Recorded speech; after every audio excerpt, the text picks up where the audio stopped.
आज की कड़ी में हम बात करेंगे प्रख्यात समाज सुधारक और गुरुदेव रविंद्रनाथ टैगोर के पिता देवेंद्र नाथ टैगोर की। उनका देहांत 19 जनवरी 1905 को हुआ था। देवेंद्र नाथ टैगोर ने राजा राम मोहन राय के सिद्धांतों को अपनाया और ब्रह्म समाज में इनका प्रसार किया।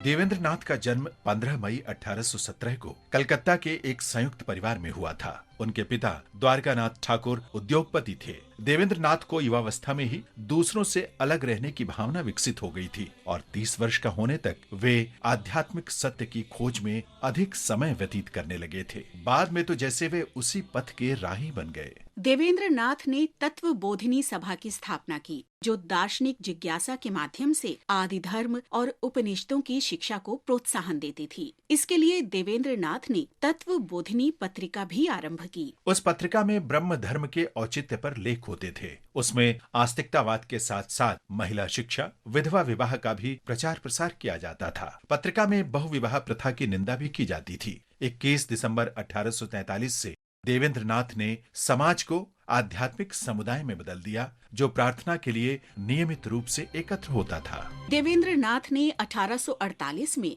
उपनिषदों के चुनिंदा अंशों पर आधारित पुस्तक ब्रह्म धर्म प्रकाशित की। उस पुस्तक में अद्वैतवाद और तर्क शास्त्र पर बल देने वाले आदि धर्म के मौलिक सिद्धांतों का प्रतिपादन किया गया था। वे सिद्धांत व्यक्तिगत ध्यान पर केंद्रित थे, जो मूर्ति पूजा और जाति प्रथा को अस्वीकार करते थे। 1860 के दशक में देवेंद्र नाथ शांति निकेतन चले गए, जहां उन्होंने शास्त्रों का अध्ययन जारी रखा और ब्रह्मवाद की सीमाओं पर चिंतन किया। कई वर्ष उपरांत रविंद्रनाथ ने उसी स्थान पर अपने स्कूल और विश्वविद्यालय की स्थापना की थी।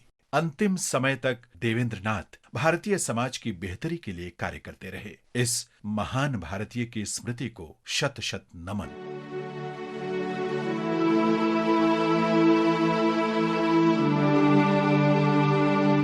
आज हम स्वाधीनता सेनानियों हुकुमचंद जैन और मिर्जा मुनीर बेग को भी श्रद्धांजलि अर्पित कर रहे हैं। दोनों 19 जनवरी 1858 को शहीद हुए थे। हुकुमचंद जैन का जन्म 1816 को हिसार जिले के हांसी में हुआ था। वे दिल्ली में बहादुर शाह के दरबार में उच्च अधिकारी थे। उन्हें 1841 में हांसी और करनाल जिले के कुछ क्षेत्रों का कानूनगो नियुक्त किया गया था। 1857 में भारत के प्रथम स्वतंत्रता संग्राम के बारे में सुनकर वे दिल्ली पहुंचे। वे मुगल दरबार में देशभक्त नेताओं की सभा में शामिल हुए, जिसमें तांत्या टोपे जैसे महान क्रांतिकारी भी आए थे। उन्होंने हरियाणा में स्वतंत्रता संघर्ष चलाने का प्रस्ताव रखा और हांसी वापस आने पर सेना को एकजुट करना शुरू कर दिया।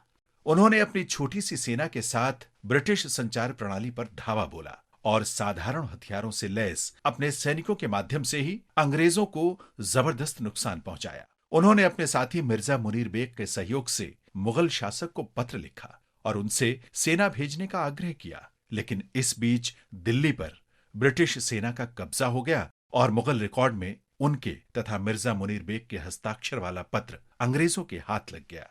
ब्रिटिश कमिश्नर ने तुरंत हिसार के कलेक्टर को लाला हुकमचंद जैन और मिर्जा मुनीर बेग पर कड़ी कार्रवाई करने का निर्देश दिया। ब्रिटिश अधिकारियों ने उनके घरों पर छापेमारी की और दोनों को गिरफ्तार कर लिया गया। दोनों को मृत्यु दंड दिया गया।